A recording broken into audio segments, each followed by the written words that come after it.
Hi everyone, welcome back to Analogue, a hate story. Last episode, all we found out is the ship was crashed, abandoned in the middle of nowhere. We don't know why. And there was a girl that was in an egg. I don't know either. So, we're gonna jump back in. The AI had just given us more documents to read over. I did not realize this game was going to be so much of me just reading. Despite having hardly shown their faces in the entire time I have lived in the Smith house, the second branch of the family has taken it upon themselves to visit again.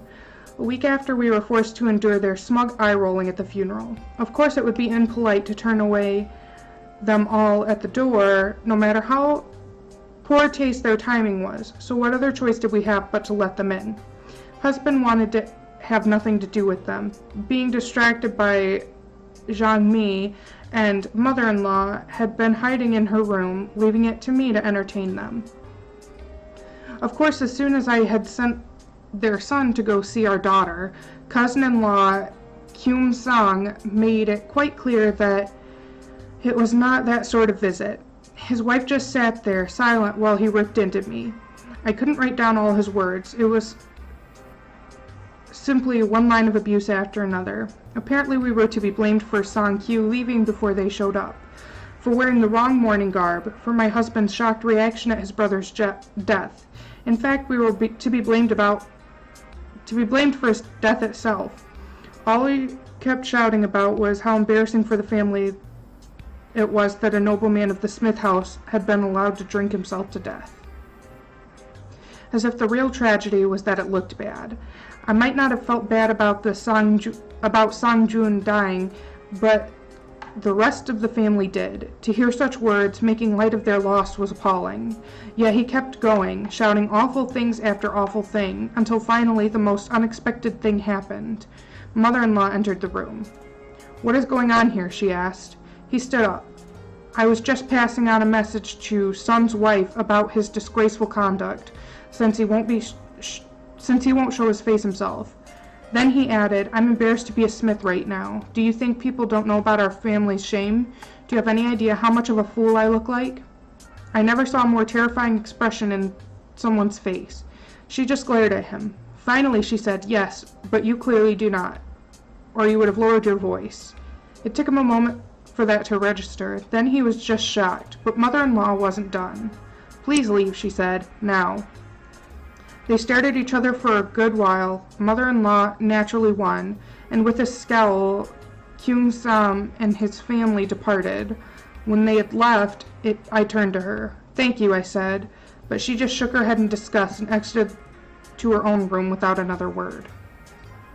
So every single woman that's mentioned doesn't actually have a name. They're just mother-in-law, cousin-in-law, or bride.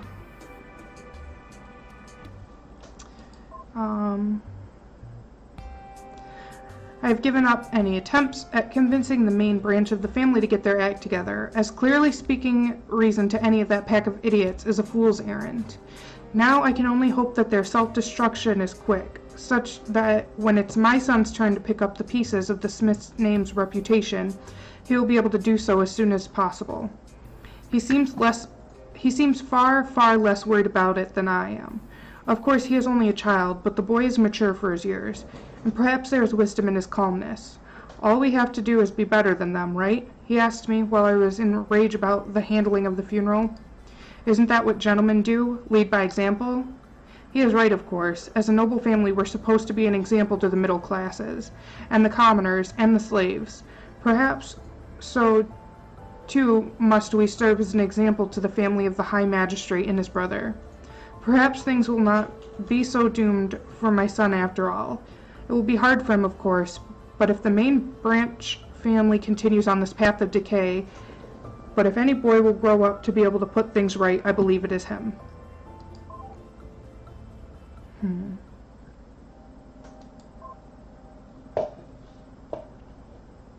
Here comes the fall. At least nobody's going to say I didn't see this coming.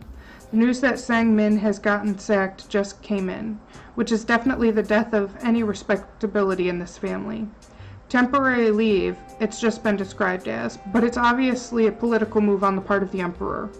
I think I've got a pretty good idea of what he's playing at, too. He's hoping that making a move against Sang-min will push him over the edge, make him do something indefensibly stupid, and use that as an excuse to shuffle him off for good. It's a good plan. It'll work. Meanwhile, the Kim family seems to be up on the rise, getting ready to fill the gaps left by our collapse. Now it's all up to my son. If he's not able to rebuild after all of this, then the whole family is doomed to permanent decline. Everything rides on him.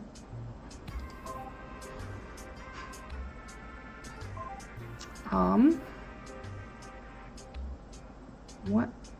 Well, I sent her the first one. I guess we'll send her the second one and see what she gets back.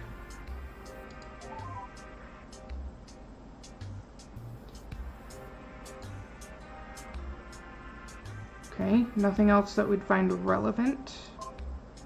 Maybe this one? Oh. No, okay. So that's all she has about that. Did she have any more about the woman?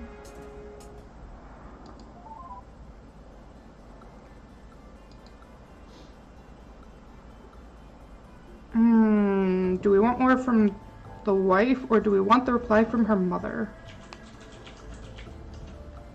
Let's read what her mother had to say. Okay. Yeah.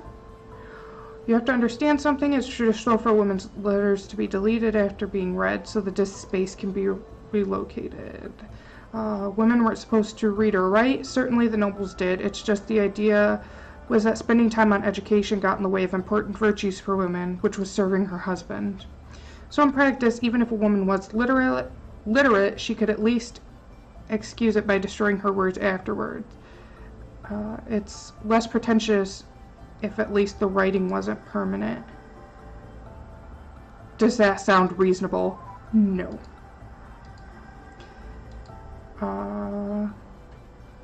His wife was considered a very virtuous woman, so I have none of the letters that she received. I'm sorry, I can't give you anything there. Okay. Can you send me her stuff?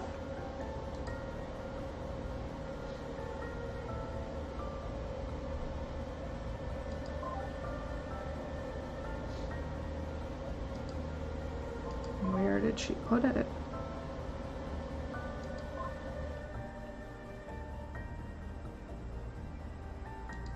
Did we read this one?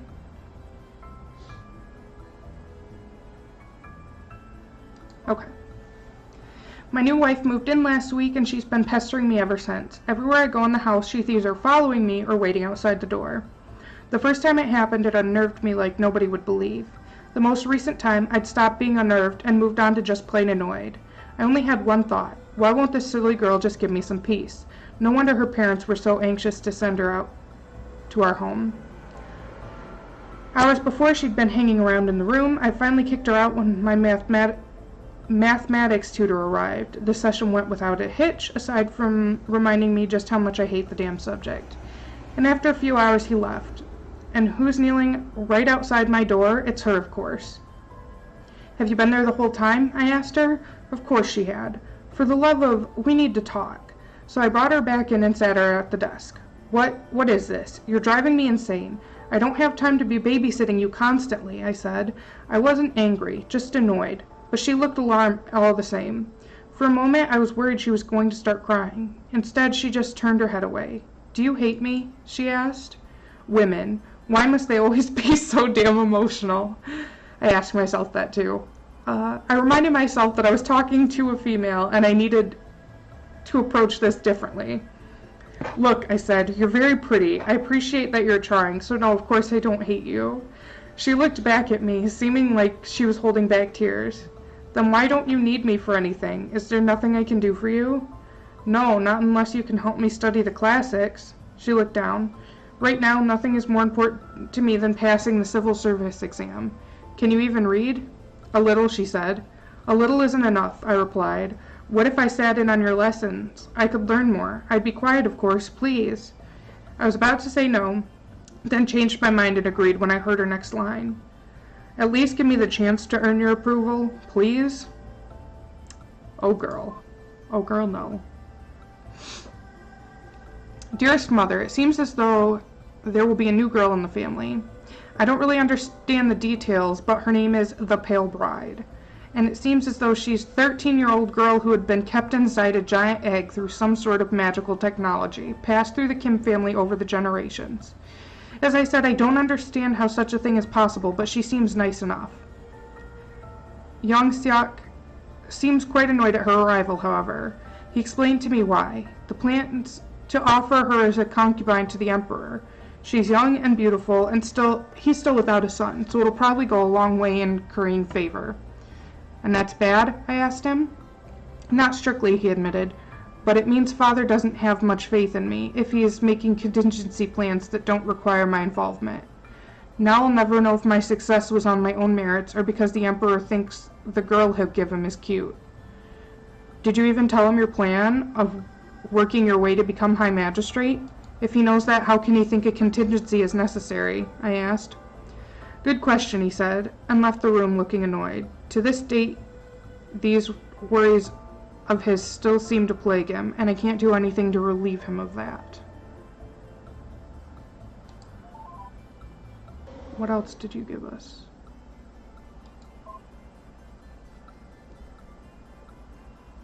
Dearest Mother, I finally believe young Seok has grown more comfortable with me. All it took was some time for me to earn his trust. Learning how to read by watching over my husband's shoulder isn't how I envisioned spending my first year of marriage. I can't complain about anything that makes me spend so much time with him, though. We've talked and decided we won't try for a son right away. Right now, he's just not ready for it. That aside, things are good. If this is what married life is like, I think I can be happy with this. We're getting along well, and I like him. Perhaps it's not quite what I was led to expect, but it's still good. Domestic bliss indeed.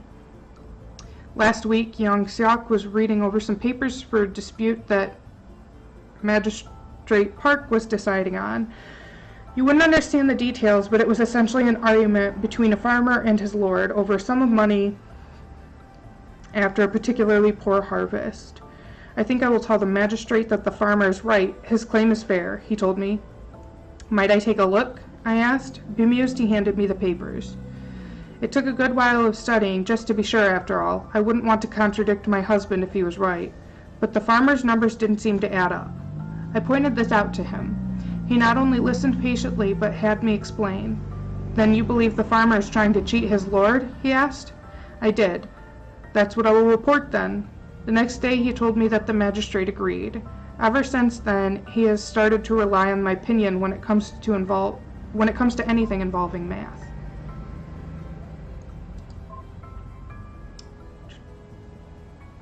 While it's true that I might be, as my wife suggests, alarmingly serious, it's hard to argue with enjoying a nice meal out of it.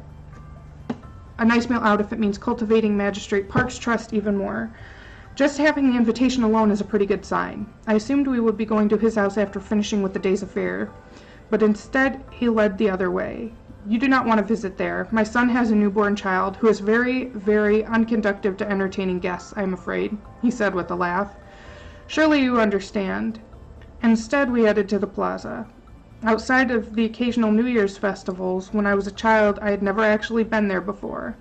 I never had much of an eye for details at the time, so I was surprised to see just how richly decorated everything was, for what was essentially a giant market.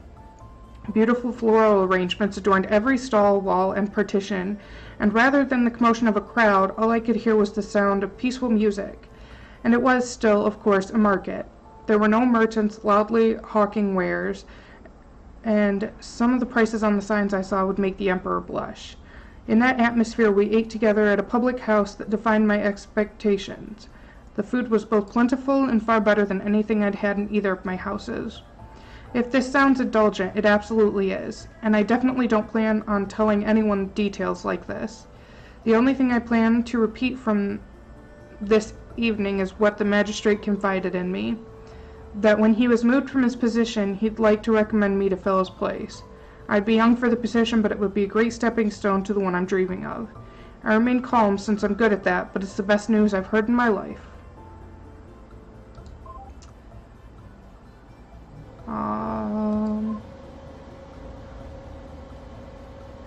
Dearest Mother, if you haven't already heard the good news, my husband has been appointed by the Emperor to the position of magistrate. He's taken over the office from Magistrate's Park starting today, which is just tremendous for a man his age. I have no doubt that he was perfectly humble when he got the news, since he certainly has been while talking about it in front of father-in-law. In private, though, it's another story.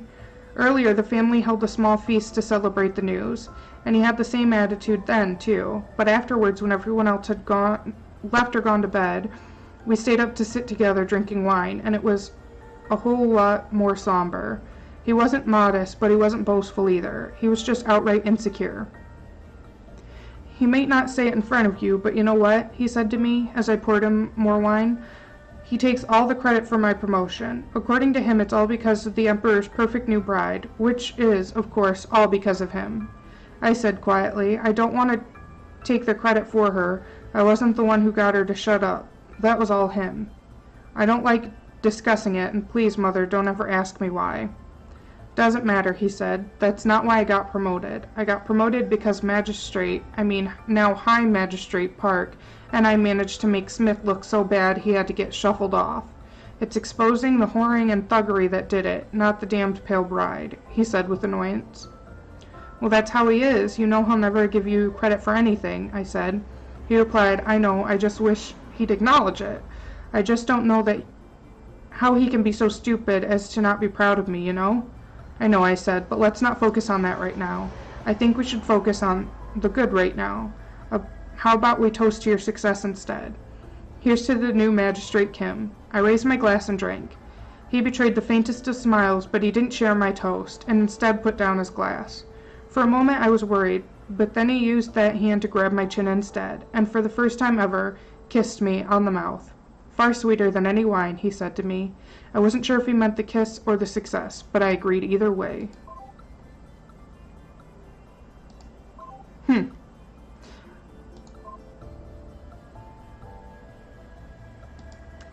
I just wanted to say thanks for paying attention to me. It's like I was saying earlier, I haven't had anyone to talk to in so long.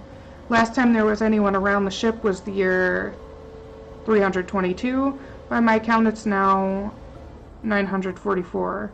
I mean, do you have any idea how long that is? It wasn't really so bad at first. It was nice not to have to worry about anyone telling me what to do. I could occupy myself, go through the old logs. But I read quickly. After the first few years, it started to really sink in, the loneliness. Eventually, you sort of get used to it. It feels awful. You never like it, but you get used to it. In ways that sort of scares you. There was a whole 100 years that went by where I didn't have a single thought. Not one. I just sat there idle. I didn't even notice. I had been feeling particularly, sleepy, I want to say, but that's not right. I guess it doesn't translate. Anyway, the point is, I was in a lazy mood, and I decided to call my clock subroutine, and it turned out it had been 3 trillion milliseconds since the last time I'd called it. Scary. I'm rambling. Sorry, as you can understand, my perception of time is all off. Sorry, I'll shut up. But my point is, I'm really happy to have someone out there. Okay. I guess I'm going to stop here because I don't know how long that one was, but I don't want to go for too long. So, I will see you guys in the next video. Bye!